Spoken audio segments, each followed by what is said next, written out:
बीजापुर के एक छोटे से गांव में दादी अम्मा तन्हा रहा करती थीं। उनके खानदान में उनका बेटा, बहू और पोता भी थे। राजेश, रमा और विनय तीनों शहर में रहते थे। अब्बा, इस छुट्टी में हम लोग दादी अम्मा से मिलने गांव जाएंगे, है ना? देखते हैं बेटा, दफ्तर में छुट्टी मिलेगी तो हम यकीनन जाएंगे। अब्बा, आपने पिछले साल भी यही कहा था। मुझे इल्म है बेटा, लेकिन तुम्हें तो खबर है इस साल मैंने नौकरी बदली है, तो इस साल हमारा गांव जाना मुश्किल है। आप हमेशा यही करते हैं अब्बा। विनय नाराज होकर अपने कमरे में चला गया। विनय, बेटा विनय, आप दफ्तर जाइए, मैं विनय को मना लूंगी। ठीक है, तुम उसे समझा देना। हाँ हाँ। राजेश अपने दफ्तर के लिए निकल गया। रमा विनय के कमरे में तशरीफ लाई। विनय, देखो मैं तुम्हारे लिए चॉकलेट लाई हूँ। मुझे चॉकलेट नहीं चाहिए। इतना नाराज नहीं होते बेटा। अब्बा कितने सालों से कह रहे हैं कि दादी अम्मा के पास ले जाएंगे। हाँ बेटा, मुझे इल्म है कि तुम्हें दादी अम्मा की याद आ रही है। तो आप अब्बा से कहिए ना, मुझे दादी अम्मा के पास ले जाएं। हाँ, मैं कोशिश करूँगी, पर यकीन नहीं दिला सकती। लेकिन फिलहाल अगर तुम चाहो तो मैं तुम्हारी गुफ्तगू दादी अम्मा से करवा सकती हूँ। हाँ? आप उन्हें फोन लगाइए ना। रमा ने अपने मोबाइल से कॉल लगाया। दादी अम्मा की पड़ोसन ने फोन उठाया। अरे बाजी, आप सरिता देवी जी से गुफ्तगू करवा देंगी क्या? हाँ हाँ, अभी जाती हूँ उनके पास। ये लो, अभी दादी अम्मा आएंगी और उनसे गुफ्तगू करो। कुछ ही देर में दादी अम्मा ने फोन उठाया। हेलो विनय बेटा। हाँ दादी अम्मा, आपको कैसे इल्म हुआ कि मैंने ही कॉल किया होगा? मुझे जरीफा को तुम्हारे सिवा और कौन कॉल कर सकता है बेटा? एक तुम ही तो हो जिससे मेरी फिक्र है। दादी अम्मा, आप खैरियत से तो हैं? मैं खैरियत से हूँ। तुम खैरियत से हो? तुम्हारी पढ़ाई कैसी चल रही है? मैं भी खैरियत से हूँ और पढ़ाई भी अच्छी चल रही है। दादी अम्मा, इस बार भी अब्बा मुझे आपके पास नहीं ला रहे हैं। बोल रहे थे कि छुट्टी नहीं है। अब्बा हमेशा ऐसा ही करते हैं। कोई बात नहीं बेटा। लेकिन मुझे आपसे मिलना था, आपसे अफसाने सुनने थे। तो एक काम करते हैं कि मैं ही तुम्हारे पास आ जाती हूँ। आप हकीकत में आओगी दादी अम्मा? हाँ, तू अपने अब्बा से बोल दे, मेरी टिकट करवा दे। अरे वाह, तब तो बहुत मजा आएगा। आप यहाँ आने की तैयारी कीजिए दादी अम्मा, मैं आपका इंतजार करूँगा। ठीक है मेरे लाडले। छोटा विनय और दादी अम्मा दोनों खुश थे, क्योंकि जल्द ही उनकी एक दूसरे से मुलाकात होने वाली थी। यहाँ विनय अपने घर में चिल्लाने लगा। दादी अम्मा आने वाली है, दादी अम्मा आने वाली है। अच्छा, लेकिन कब? ये नहीं मालूम। दादी अम्मा ने कहा है पापा से कहो टिकट करवाने के लिए। वाह, ये तो बहुत अच्छी बात है। अब्बा, आपने दादी अम्मा का टिकट करवाया है क्या? मैंने एजेंट को बोला है, हो जाएगा। दादी अम्मा भी अपने पोती के पास जाने की तैयारी कर रही थी। अरे, मैं तो पापड़ निकालना ही भूल गई। विनय को पापड़ बेहद पसंद है। पापड़ का डिब्बा अलमारी के ऊपर रखा था। दादी अम्मा एक स्टूल पर चढ़ गई। उनका हाथ डिब्बे तक नहीं पहुंच रहा था। वो कोशिश करती रही और उसी कोशिश में उनका तवाज़ुन बिगड़ गया और वो गिर गए। सर में गहरी चोट आने की वजह से उनका वहीं इंतकाल हो गया। अगली सुबह जब उनकी पड़ोसन उन्हें उठाने आई तो दादी अम्मा को खून में सना हुआ देखकर वो चीख पड़ी। दादी अम्मा की मौत पर सभी लोग गांव आए।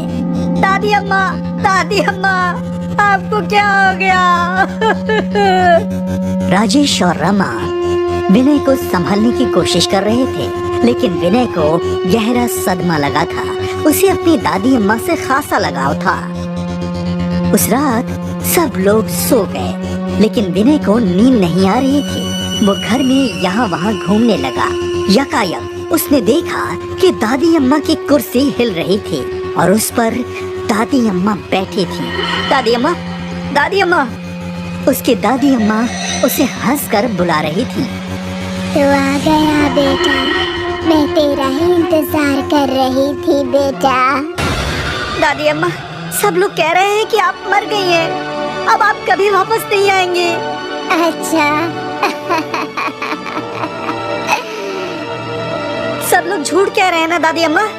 हाँ बेटा, देख मैं तेरे रूबरू यही हूँ। विनय अपनी दादी से गुफ्तगू कर रहा था। इसी वक्त रमा की नींद खुल गई और वो विनय को ढूंढते आंगन में आ गई। उसने देखा कि विनय खाली कुर्सी से गुफ्तगू कर रहा है। अरे विनय, तुम किससे गुफ्तगू कर रहे हो? देखो देखो दादी अम्मा लौट आई। कहाँ है दादी अम्मा? वहाँ कोई नहीं है बेटा।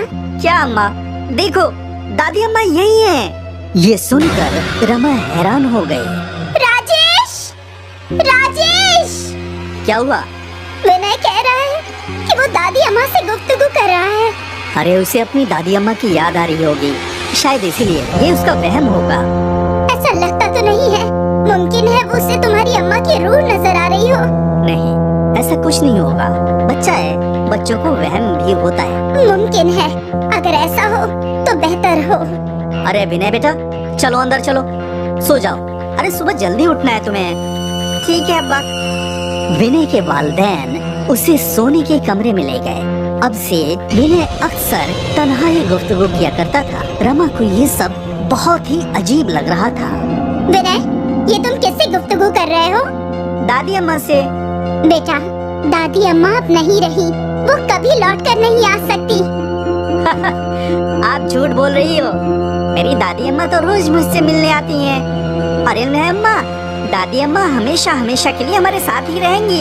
दादी अम्मा ने कहा है कि वो हमेशा मेरे साथ ही रहेंगी।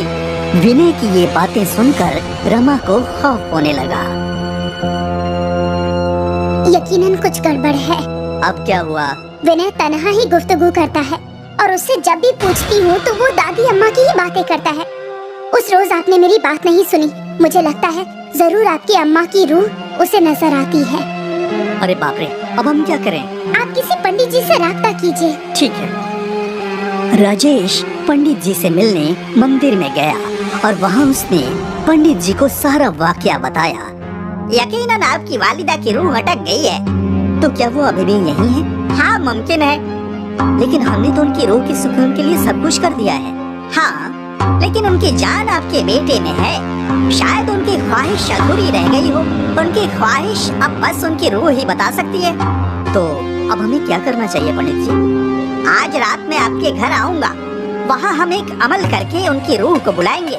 देखते हैं। ठीक है। यहाँ घर पे रमा और राजेश अमल की तैयारी करने में लग गए। शाम के वक्त पंडित जी आए और उन्होंने अपने मंत्रों का जाप करना शुरू कर दिया।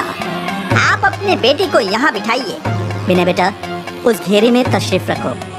विनय घेरे के अंदर बैठ गया और पंडित जी मंत्र पढ़ने लगे। पंडित जी के मंत्र पढ़ते ही वहाँ के हालात में तब्दीलियाँ शुरू हो गई। हवा तेज हो गई, खिड़की दरवाजे खड़खड़ाने लगे। विनय के दादी की रूह घेरे के पास हाजिर हो गई। मुझे यहाँ क्यों बुलाया? अम्मा, आप अपने पोते के साथ नहीं रह सकती। ये तकलीफ का कानून नहीं है अम्मा। मुझे मेरी जिंदगी में अपने पोते के साथ रहने को नहीं मिला। कम से कम अब तो रहने दो। नहीं अम्मा, इससे आपके पोते को ही नुकसान होगा। क्या आप उसकी जिंदगी बर्बाद करना चाहती हैं? नहीं, मेरा विनय मुझे बेहद प्यारा है। तो बच्चे के लिए यही बेहतर है कि आप उससे दूर हो जाएं। ठीक है, आज से मैं कभी विनय को नजर नहीं आऊंगी, ना ही उसे मेरे होने का एहसास होगा। अम्मा, आपको आजादी कबूल करनी होगी। यही एक रास्ता है। पंडित ने कुछ मंत्र पढ़े और दादी अम्मा की रूह को आजादी मिल गई। दादी अम्मा को जाते देख विनय बहुत रोया। लेकिन यही उन दोनों के लिए बेहतर था। उन दोनों का एक साथ रहना शायद तकदीर को मंजूर ही नहीं था।